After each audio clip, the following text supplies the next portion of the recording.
Hello दोस्तों, नमस्कार। मेरा नाम दिनेश मिश्रा है और आप सबको एक ज़रूरी सूचना के लिए यहाँ पर एक बार फिर से मैं हाजिर हूँ। आप सभी को पता है कि मल्टीटास्किंग नॉन टेक्निकल नोटिफिकेशन आ चुका है। तो सबसे पहले मैं आज आपको क्या बताने वाला हूँ, इसके बारे में आप थोड़ा सा नोट कर लें। सबसे पहले मैं आपको बताऊंगा एसएससी के बारे में, उसके हेड ऑफिस के बारे में, कौन सा एग्ज़ाम कंडक्ट करवाता है, और उसके बाद शुरू होगा मल्टीटास्किंग नॉन टेक्निकल नोटिफिकेशन के बारे में पूरी जानकारी। यहाँ पर मैं आपको बताने वाला हूँ वैकेंसी कितनी आई हुई है, क्वालिफिकेशन क्या है, एज लिमिट क्या है, और साथ ही साथ एज रिलैक्सेशन किसे मिलेगा किसे नहीं मिलेगा और कितना मिलेगा, इसकी बात करेंगे। फिर बात करेंगे कि मल्टीटास्किंग की फीस कितनी लग रही है फॉर्म भरने की। उसके बाद बात करेंगे हम लोग एग्ज़ाम स्कीम की, और फिर बात करेंगे एग्ज़ाम के सिलेबस की कि जो आप पेपर देने जाएंगे उसमें क्या क्या पूछा जाएगा और कितना पूछा जाएगा, उसके कौन कौन से महत्वपूर्ण टॉपिक होंगे। आइए शुरू करते हैं स्टाफ सिलेक्शन कमीशन के बारे में। देखिए, स्टाफ सिलेक्शन कमीशन जो है एक ऐसा ऑर्गेनाइजेशन है जो गवर्नमेंट ऑफ इंडिया के रिक्रूटमेंट को देखता है, और साथ ही साथ यह अलग अलग मिनिस्ट्रीज और डिपार्टमेंट जो गवर्नमेंट के हैं उसमें लोगों की नियुक्ति करता है, और साथ ही साथ सबऑर्डिनेट ऑफिसर्स में भी नियुक्ति करने का काम देखता है। यह department of personal and training यानी डीओपीटी से अटैच्ड ऑफिस है, जहां पर एक चेयरमैन होते हैं, दो मेंबर्स होते हैं और एक secretary come controller of examination होता है जो सारे एग्जाम को कंडक्ट करवाता है।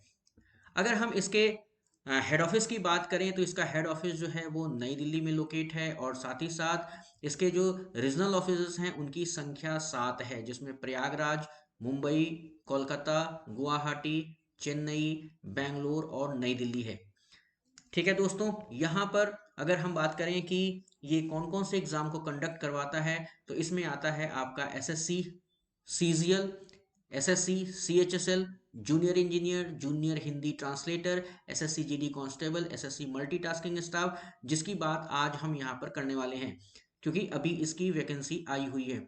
फिर सिलेक्शन पोस्ट की वैकेंसी देखता है एसआई सेंट्रल पुलिस ऑर्गेनाइजेशन और स्टेनोग्राफर सी एंड डी के एग्ज़ाम को ये कंडक्ट करवाता है। तो आइए दोस्तों बात करते हैं। अभी अभी एसएससी मल्टीटास्किंग की वैकेंसी नॉन टेक्निकल की आई हुई है। देखते हैं कि उसका एग्ज़ाम कब होगा और क्या उसकी स्कीम है। तो date of submission of online ex application जो है वो 5/2 से यानी 5 फरवरी से लेके 21 मार्च तक रखा गया है, और लास्ट डेट जो है ऑनलाइन एप्लीकेशन प्राप्त करने की जो तारीख है वो 21/3/2021 23:30 यानी रात के 11:30 बजे तक आपका एप्लीकेशन फॉर्म जमा हो जाना चाहिए। ठीक है, ऑनलाइन फी पेमेंट आपको करना है, और ऑनलाइन फी पेमेंट जो है वो भी 23 तारीख तक प्राप्त हो जाना चाहिए। ऑफलाइन चालान अगर आप करते हैं तो ऑफलाइन चालान के लिए आपको 25 तारीख का डेट दिया गया है। लास्ट डेट पेमेंट थ्रू चालान जो है वो 29/3/2021 तक आपको जमा कर देना है। यहाँ पर दोस्तों जो शेड्यूल है वो कंप्यूटर बेस्ड एग्जामिनेशन होने का है, जो टीयर 1 के अंतर्गत होगा, और ये शेड्यूल किया गया है 1/7/2021 से 20/7/2021 तक। ठीक है, और उसके बाद टीयर 2 का जो एग्जाम होगा, डिस्क्रिप्टिव पेपर जिसे कहते हैं, वो होगा 21/11/2021 को। तो ये डेट आप नोट कर लीजिए और अपने आप को तैयार कर लीजिए कि जो जो बच्चे मल्टीटास्किंग की तैयारी करने में लगे हुए हैं उनके लिए ये बहुत इंपॉर्टेंट है। देखिए दोस्तों, वैकेंसीज के बारे में अभी कोई खुलासा नहीं किया है यहाँ पर। उनका जो नोटिफिकेशन है उन्होंने ये जो है टेंटेटिव वैकेंसीज का एक साइट दे दिया है। आप उस पर जा करके आप पता कर सकते हैं, उसको बाद में ये लोग बताएंगे कि कितनी वैकेंसीज आने वाली है। इसके साथ बात कर लेते हैं कि 1 जनवरी 2021 को क्वालिफिकेशन क्या होना चाहिए जो बच्चा इस एग्ज़ाम में बैठना चाहता है। तो उसके लिए ये है कि वो मैट्रिकुलेशन एग्ज़ाम को पास कर चुका हो। ठीक है दोस्तों, एज लिमिट की चलिए बात कर लेते हैं। एज लिमिट जो है वो 18 से 25 साल तक रखा गया है। ठीक है, कैंडिडेट जो है वो 2/1/96 से पहले नहीं पैदा होना चाहिए और नॉट लेटर देन 1/1/2003। ठीक है, 18 से 27 तक रखा गया है cut off date. Candidate born not before 1994 and not later than 1/1/2003। यहाँ पर जो है यूजर्स डिपार्टमेंट के हिसाब से जो है एज लिमिट रखी गई है, जिसकी चर्चा हम लोग आगे करने वाले हैं। यहाँ पर एज रिलैक्सेशन जो है वो SC ST के लिए 5 साल रखी गई है, OBC के लिए 3 साल रखी गई है, जो हैंडीकैप्ड हैं उनके लिए 10 साल रखी गई है, OBC के लिए जो हैंडीकैप्ड हैं उनके लिए 13 साल है, और साथ ही साथ एक्स सर्विसमैन के लिए 15 साल की एज रिलैक्सेशन रखी गई है। जो डिफेंस पर्सनल डिसेबल्ड हैं उनके साथ 3 साल की रिलैक्सेशन है, और जो defence personnel disabled in operation during hospitalities and foreign countries में जो है और SC ST से संबंधित हैं उनके लिए 8 साल का एज रिलैक्सेशन रखा गया है। इस फॉर्म को भरने की जो मैक्सिमम फीस रखी गई है वो 100 रुपये है, लेकिन जो लोग SC ST डिसेबिलिटीज या एक्स सर्विसमैन हैं उनके लिए ये फीस जमा करना जरूरी नहीं है, उनको एग्जेम्प्ट किया गया है इस फीस देने से, यानी उनकी फीस माफ कर दी गई है। जो बच्चे फीस देंगे उनका मोड कैसे होगा, किस प्रकार से वो फीस जमा करेंगे, तो आपको यहाँ पर गाइडलाइन दिया गया है कि आप भीम UPI के माध्यम से फीस जमा कर सकते हैं, नेट बैंकिंग से जमा कर सकते हैं, और नेट बैंकिंग के साथ आप visa, master card, Maestro card, RuPay, credit और डेबिट कार्ड के माध्यम से आप फीस जमा कर सकते हैं। साथ ही साथ अगर आप चालान जमा करते हैं यानी कि कैश जमा करना चाहते हैं तो SBI ब्रांच उसके लिए निश्चित किया गया है।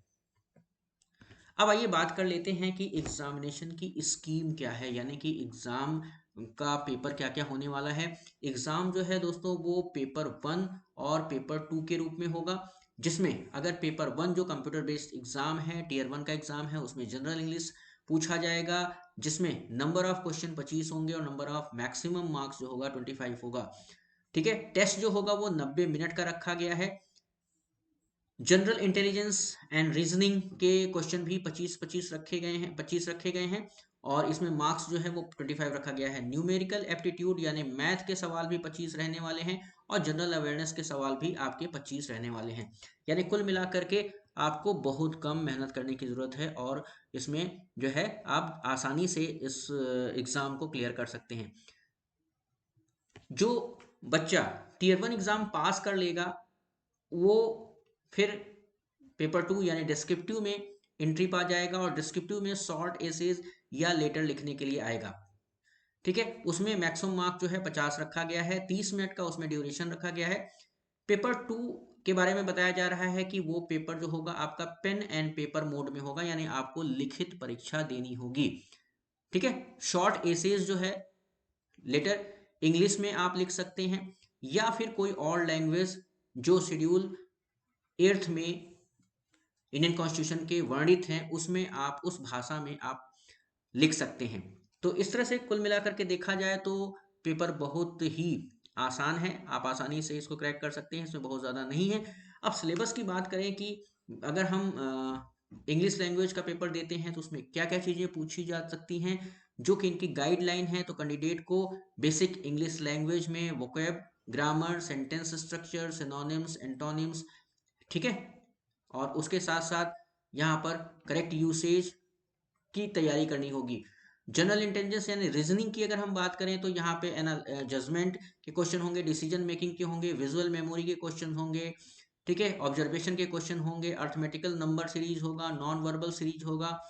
ठीक, तो इस तरह से आसान आसान टॉपिक इसमें रखे गए हैं। साथ ही साथ नॉन वर्बल टाइप के भी क्वेश्चन यहाँ पूछे जाएंगे। न्यूमेरिकल एप्टीट्यूड यानी मैथ के क्वेश्चंस में आपका क्वेश्चन जो पूछा जाएगा वो फंडामेंटल अर्थमेटिकल ऑपरेशन से होगा, परसेंटेज से क्वेश्चन होंगे, डिस्काउंट से, use of tables and graph, mensuration, time and distance, ratio and time, time and works, यानी कि आपका बहुत ही आसान पेपर होने वाला है। अगर आप तैयारी बढ़िया से कर रहे होंगे तो 3 से 4 महीने की तैयारी में आप आसानी से इन सारे सिलेबस को कवर कर सकते हैं।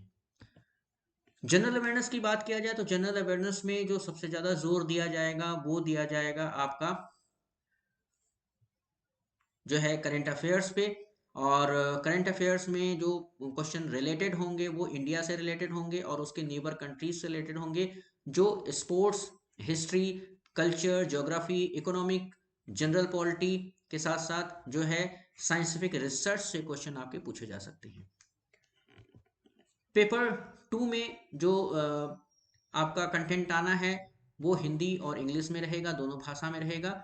और इसके अलावा जो शेड्यूल 8 में जो भी भाषा वर्णित है उसमें आप किसी एक भाषा में दे सकते हैं। तो इस तरह से यहाँ पर आपको शॉर्ट एसे या लेटर लिखने के लिए कहा जाएगा, जिसे आप आसानी से कर सकते हैं।